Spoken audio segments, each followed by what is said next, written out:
오늘 저에게 주신 말씀은 느헤미야서 9장 12절부터 21절까지의 말씀입니다. 느헤미야서 9장 12절부터 21절까지의 말씀을 저와 여러분들이 합독하여서 함께 나누어 보도록 하겠습니다. 낮에는 구름 기둥으로 인도하시고 밤에는 불 기둥으로 그들이 행할 길을 그들에게 비추셨사오며 또 시내 산에 강림하시고 하늘에서부터 그들과 말씀하사 정직한 규례와 진정한 율법과 선한 율례와 계명을 그들에게 주시고 거룩한 안식일을 그들에게 알리시며 주의 종 모세를 통하여 계명과 율례와 율법을 그들에게 명령하시고 그들의 굶주림 때문에 하늘에서 그들에게 양식을 주시며 그들의 목마름 때문에 그들에게 반석에서 물을 내시고 또 주께서 옛적에 손을 들어 맹세하시고 주겠다고 하신 땅을 들어가서 차지하리라 말씀하셨사오나 그들과 우리 조상들이 교만하고 목을 굳게 하여 주의 명령을 듣지 아니하고 거역하며 주께서 그들 가운데서 행하신 기사를 기억하지 아니하고 목을 굳게 하며 패역하며 스스로 한 우두머리를 세우고 종되었던 땅으로 돌아가고자 하였나이다. 그러나 주께서는 용서하시는 하나님이시라. 은혜로우시며 긍휼히 여기시며 더디 노하시며 인자가 풍부하심으로 그들을 버리지 아니하셨나이다.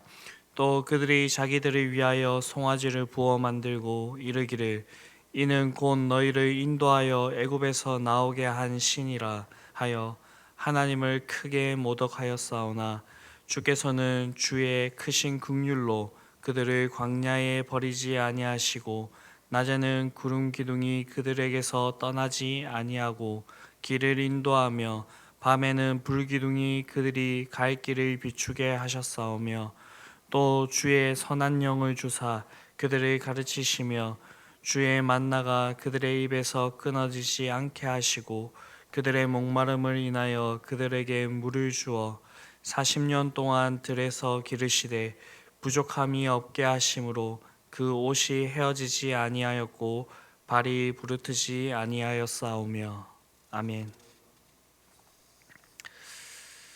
네, 오늘 본문은 출애굽 후에 광야에서 하나님께서 이스라엘 백성들을 어떻게 인도하셨는지에 대한 그런 회고가 나오고 있습니다. 12절을 보게 되면 낮에는 구름 기둥으로 그들을 인도하시고 밤에는 불 기둥으로 그들이 행할 길을 비추신 그 사실을 말씀하고 있습니다. 구름 기둥과 불 기둥은 하나님의 임재의 상징이었습니다. 그렇게 구름 기둥과 불 기둥이 이스라엘과 함께 하였다는 것은 하나님께서 그 백성과 함께 하셨다라는 그 의미가 됩니다. 특별히 구름 기둥과 불 기둥은 이스라엘이 가나안 땅에 입성하기 전까지 한순간도 그들을 떠나지 아니하였는데 이것은 하나님께서 그들의 백성들과 늘 함께 계셨다라는 것을 말씀해 주고 있는 것입니다. 즉 이스라엘 백성들이 광야의 여러 가지 어려움들을 극복하고 하나님께서 약속하신 그 땅에 들어갈 수 있었다는 것은 하나님께서 그들과 함께 하셨기 때문이라는 것입니다. 하나님께서 그들을 친히 인도하시고 보호하셨기 때문에 낮에 해가 밤에 달이 그들을 상치 못하게 하였고요. 독사나 독충, 맹수 그들의 대적들이 그들을 해치 못하였다라는 것입니다. 오늘을 살아가는 우리들의 삶을 생각해 볼 때에도 이 세상 역시 광야와 같다라고 말씀해 볼 수가 있겠습니다. 많은 어려움과 위험들이 우리의 인생 주변에 그렇게 도사리고 있습니다. 만약 우리의 힘만으로 이 세상을 지나가려고 한다면 우리는 이 세상 가운데 좌절하고 낙심하게 될 것입니다. 그러나 이 광야와 같은 세상을 지나는 우리에게 과거에 이 이스라엘 백성과 함께 하셨던 그 하나님께서 우리와 함께 하십니다. 하나님께서는 우리에게 세상 끝날까지 내가 너희와 함께 하실 것이라 그렇게 약속해 주십니다. 물론 이 당시에 이스라엘 백성들과 함께하였던 그 임재의 상징이었던 구름 기둥과 불 기둥과 같은 그런 눈에 보이는 형태는 아닙니다.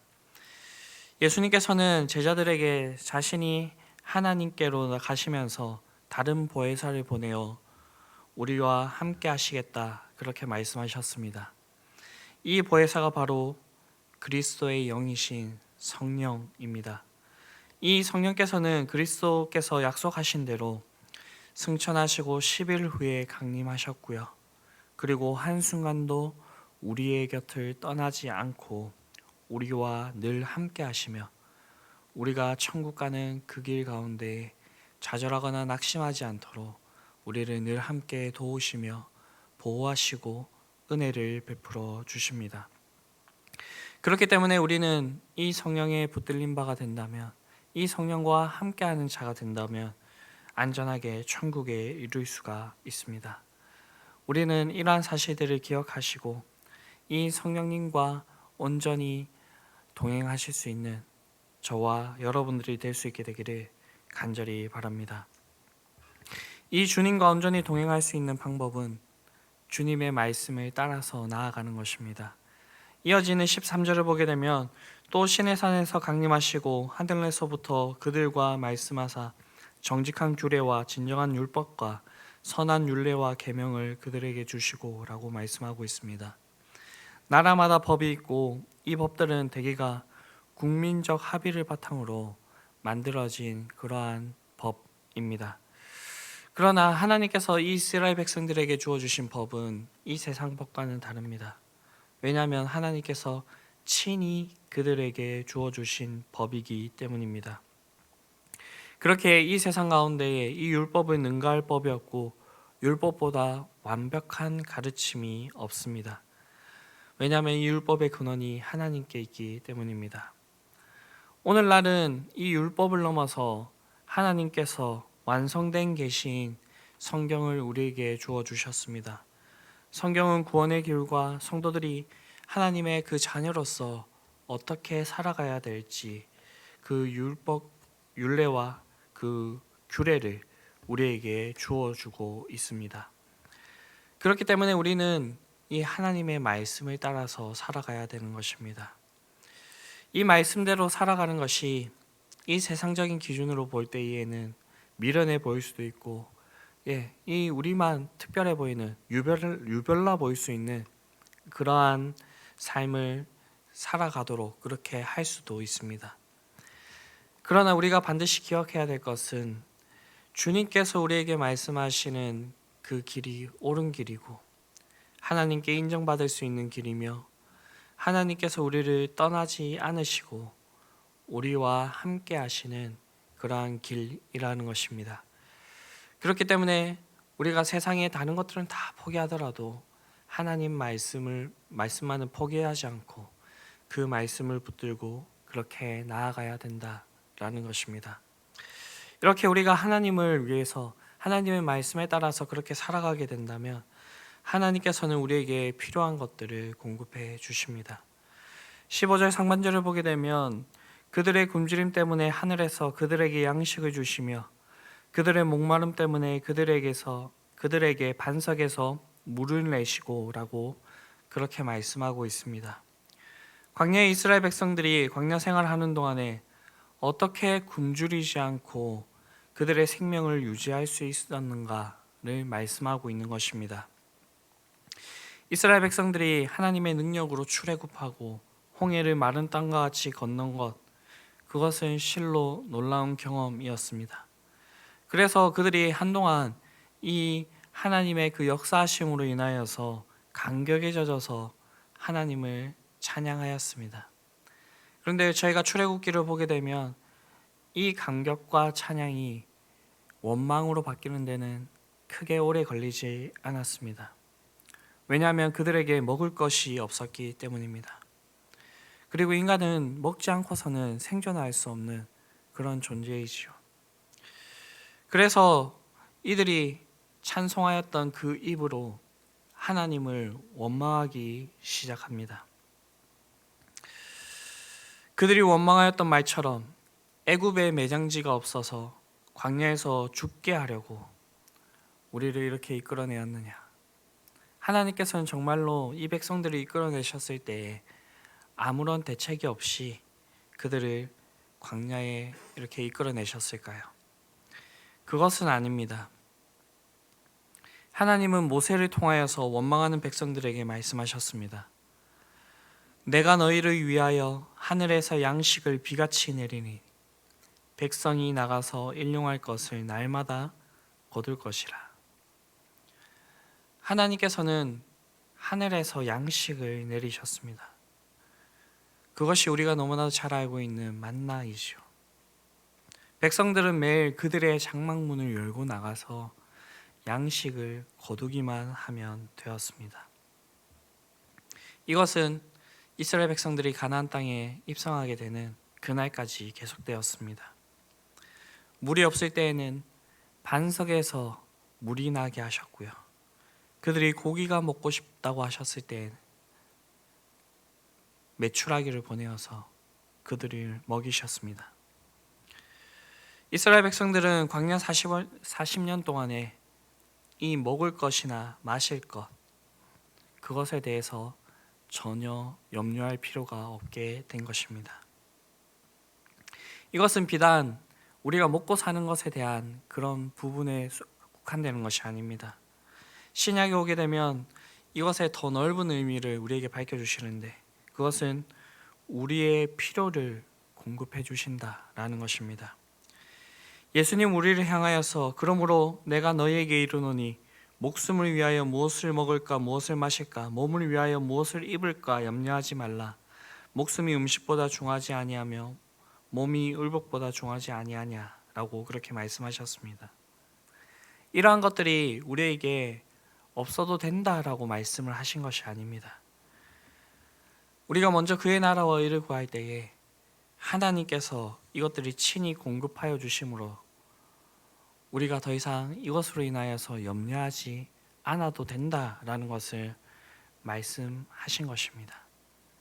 그리고 주님께서는 덧붙여 구하는 이마다 얻을 것이라 그렇게 말씀하셨습니다. 그러나 오늘을 살아가는 우리들의 염려 중에 우리가 무엇을 먹을까, 무엇을 마실까, 우리가 어떠한 것들을 입을까, 그것을 고민하는 것이 인생입니다. 그렇기 때문에 우리는 성경에서 우리에게 말씀하신 이 말씀이 우리에게 정말로 신뢰되는 말씀, 우리가 정말로 붙들고 나아갈 수 있는 그 말씀이 되어야 한다라는 것입니다.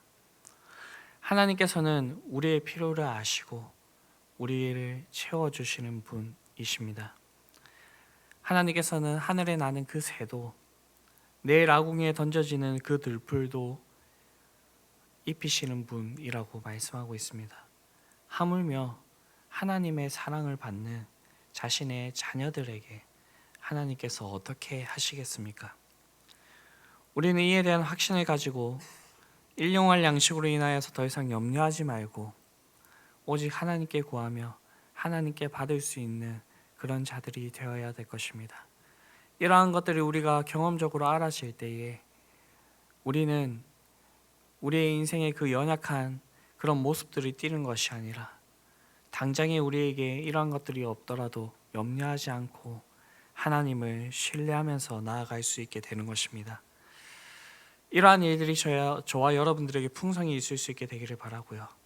이러한 신뢰와 믿음이 저와 여러분들의 삶 가운데 굳건하게 될 수 있게 되기를 바랍니다. 그러나 인생들은 교만해서 하나님 앞에서 바르게 구하지 못하고 행치 못합니다. 15절과 19절을 보게 되면 바람 광야 가데스 바네아에서의 그 사건과 금송아지 사건을 회고하고 있습니다. 이들이 하나님을 배신하고 배반하는 일들을 기록하고 있는 것입니다. 그러나 하나님께서는 이들을 버리시지 않고 20절과 21절을 보게 되면 하나님께서 광야의 이스라엘 백성에게 베푸신 또 다른 인자가 나오게 됩니다.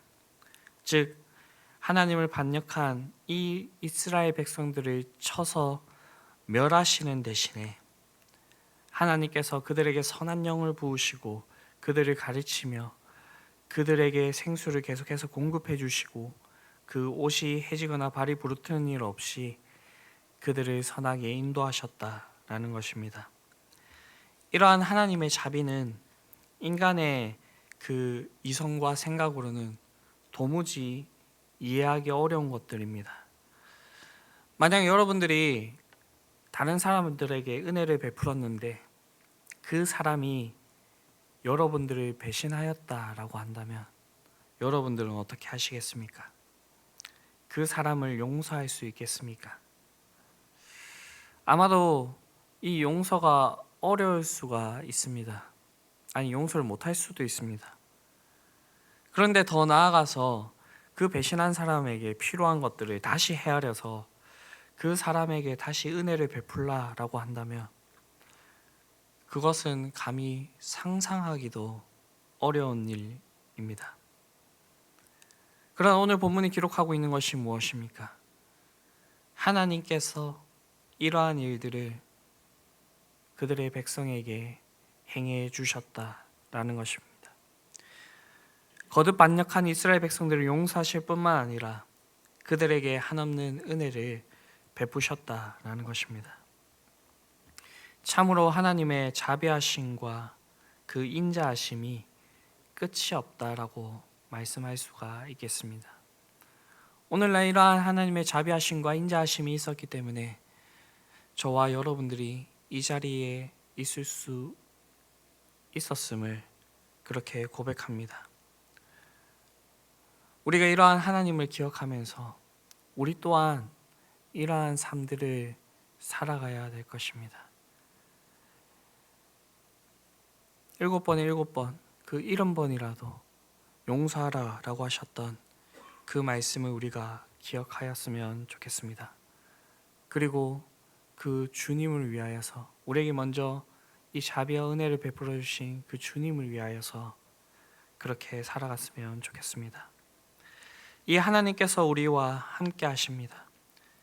세상 끝날까지 우리와 함께 하시며 우리의 필요를 아시고 우리에게 필요한 그 모든 것들을 공급해 주시며 이 험한 세상 가는 동안에 우리를 보호하시고 인도하십니다. 선하시고 인자하시며 우리를 사랑하셔서 은혜를 베푸시고 선하게 인도하시는 그 주님을 온전히 신뢰하시며 오늘도 그 주님과 함께 온전히 동행하실 수 있는 저와 여러분들이 될 수 있게 되기를 간절히 바랍니다. 기도하시겠습니다. 사랑과 은혜가 풍성하신 아버지 하나님, 우리가 무엇이간데 우리에게 한없는 은혜를 베풀어 주시고 우리의 인생의 연약한 그 모습들을 보일 때에도 주님께서 우리를 붙드시며 우리에게 한없는 자비를 베풀어 주심에 너무나도 감사를 드립니다. 우리가 살아가는 동안에 이러한 사실들을 잊지 않게 하여 주시고 우리와 늘 함께 하시며 우리를 보호하시고 인도하시는 그 주님을 온전히 붙들며 나아갈 수 있게 되기를 바랍니다. 우리에게 주어주신 그 말씀대로 우리가 정말로 주님을 따라서 그렇게 살아갈 수 있는 자들이 되기를 원하오니 주님, 우리를 붙들어 주시고 함께 하여 주시옵소서. 이 모든 말씀 우리를 구원하신 예수 그리스도의 이름으로 기도드립니다. 아멘.